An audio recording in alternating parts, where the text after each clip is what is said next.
آج پاکستان میں عدلیہ کے لیے ایک چیلنجنگ دن ہے، اس لیے کہ ایک صوبے کی عدالت نے یہ آرڈر جاری کیا ہوا ہے عمر ایوب کے لیے، اور راجہ بشارت کے پاس بھی وہ آرڈر ہے کہ ان کو 29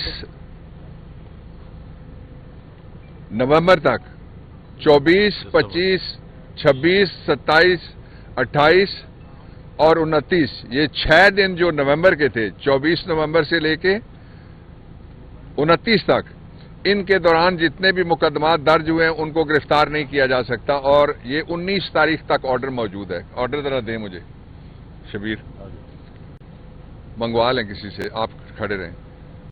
آرڈر ہمارے پاس ہے، میری گاڑی میں پڑا ہوا ہے، یہ لے کے میں ابھی جا رہا ہوں اڈیالہ۔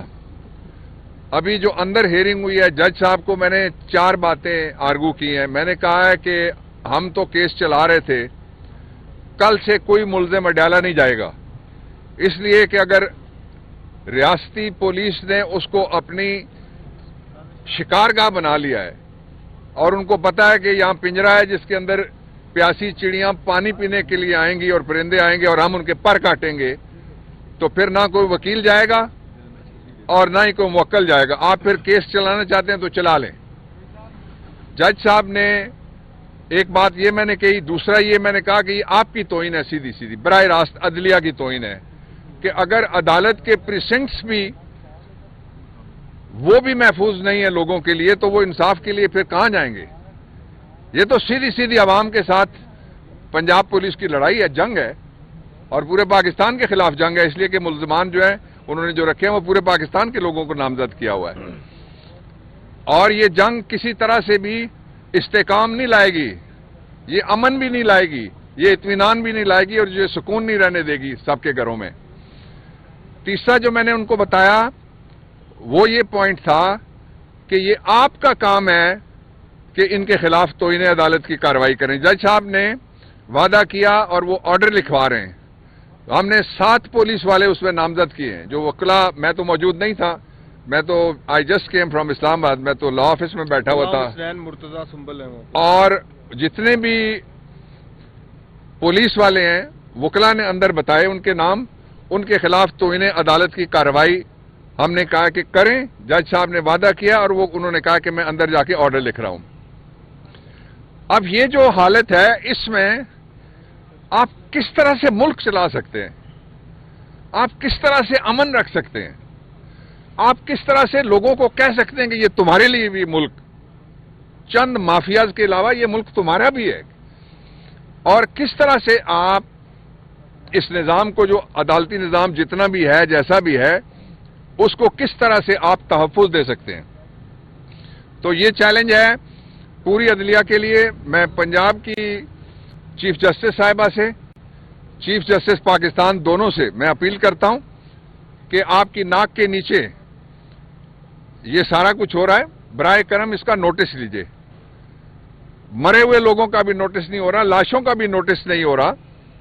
گرفتار اس وقت صرف 2 شہروں میں 5000 سے زیادہ گرفتاریاں ہیں، 4000 کے قریب، باقی تو چھوڑ دیجئے، 4000 کے قریب لوگ مسنگ ہیں، اور ابھی صحیح تعداد ہمارے پاس نہیں ہے، اس لیے کہ جب لوگ آئیں گے بتاتے ہیں جو، اس سے ہم اپنا ڈیٹا پاکستان تحریک انصاف اکٹھے کریں۔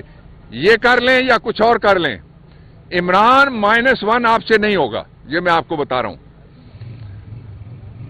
عمران لوگوں کے دلوں سے کھرچ لیں تب بھی نہیں نکل سکتا، اور ہم جتنا بھی تحمل کا مظاہرہ کریں گے وکلا، وہ رول آف لا کی وجہ سے ہے، آپ سے ڈرتے نہیں ہیں، ہم اللہ سے ڈرتے ہیں، اور جتنا بھی ہم امن قائم رکھنے کی کوشش کریں گے اور عدالت کا ڈیکورم قائم کرنے کی کوشش کریں گے، وہ ہمارا پیشہ ورانہ ایک بات ہے۔ تو پوری قوم کو آپ مت للکاریں کھڑے ہو کے کہ آؤ میرے ساتھ جنگ کرو۔ ایک طرف تو ریاست کہتی ہے کہ ہم نے دشمن کے بچوں کو پڑھانا ہے، اور اپنے بچوں کو سڑکوں پہ لٹانا ہے، ان کو انصاف کے دروازوں کے باہر سے اور اندر سے گرفتار کرنا ہے۔ 2 گھنٹے تک جج صاحب نے یہ بات تسلیم کی کہ آج وکلا کو اندر اور باہر نہیں جانے دیا گیا۔ تو ایک طرف تم کہتے ہو کہ ٹرائل کا سامنا کرو، ٹرائل کا سامنا کر رہی ہے تحریک انصاف، اتنے ٹرائل کا سامنا کس نے کبھی کیا ہے؟ اتنے ٹرائل تو مشرقی پاکستان ٹوٹنے پہ نہیں ہوئے. جو آپ نے کوئی کرسی ٹوٹ گئی ہے اس کی وجہ سے جو ایف آئی آر میں آپ دیکھیں جو ویڈیو چلائی جا رہی ہے کرسی ٹوٹ رہی ہے, وہ پتہ نہیں کس کی کرسی سڑک پہ کسی نے پھینکی ہے. تو کرسی کوئی بھی پکی نہیں ہوتی, کرسی کوئی بھی مضبوط نہیں ہوتی. اس نے ایک نہ ایک دن اس کرسی پہ بیٹھنے والے نے جانا ہوتا ہے. پاکستان نے ادھر رہنا ہے, ہم نے بھی ادھر رہنا ہے. تو اب میں جا رہا ہوں, وکلا دوسرے بھی میرے ساتھ ہیں, تو میں جو تھانہ ہے متعلقہ اس پہ جاؤں گا اور ان کو پشاور ہائی کورٹ کے میں آرڈرز ان کی مصدقہ کاپی وہ میرے پاس ہے, میرے سیکرٹری شبیر کے پاس ہے, وہ میں ساتھ لے کے جا رہا ہوں. اور وہ ہوش کے ناخن لیں. اور جج صاحب نے وعدہ کیا ہے کہ اگر وہ پیش نہیں کرتے تو صبح 9:30 بجے تو انہیں عدالت کی کارروائی ہوگی. بابر رحمان صاحب یہ بتا دیجیے کہ ذرا کہ ان کو کس مقدمے میں ابھی تک کوئی مقدمہ سامنے آ سکا ہے کہ ان کو گرفتاری کی ہے عمر ایوب اور ان دونوں کو؟ ان دونوں کے خلاف اور عمر ایوب کے خلاف خاص طور پہ کوئی مقدمہ ایسا نہیں ہے جس میں بیل کی کوریج اس کو نہ ملی ہوئی ہو عمر ایوب خان کو. تو ان حالات میں اگر کوئی جو ان کے مزاحیہ فنکار ہیں وہ کوئی اور مقدمہ سوچ رہے ہوں کسی جگہ بیٹھ کے, تو وہ مجھے پتہ نہیں ہے. ان کے خیال میں کوئی مقدمہ ہوگا تو یہ خلائی مقدمہ ہوگا اگر بنا تو. 2 لوگوں کو لے گئے ہیں سرگودا کی عدالت میں جو آپ کے کارکنان ہیں, اس حوالے سے آپ کیا کہیں گے؟ یہ ابھی تو ہمارے پاس جو کنفرم ہے وہ یہ ہے کہ احمد چٹھا صاحب کو وہ گرفتار کرنا چاہتے ہیں, باقیوں کو بھی گرفتار کرنا چاتے ہیں, جن کو بٹھایا وہ گرفتار. لیکن ماجد دنیال بھی ہیں. جی ہم یہ حب سے بھیجا ہے, وہاں سے حب سے بھیجا ہے. وہاں سے لے کے نکل آئے ہیں. ٹھیک ہے.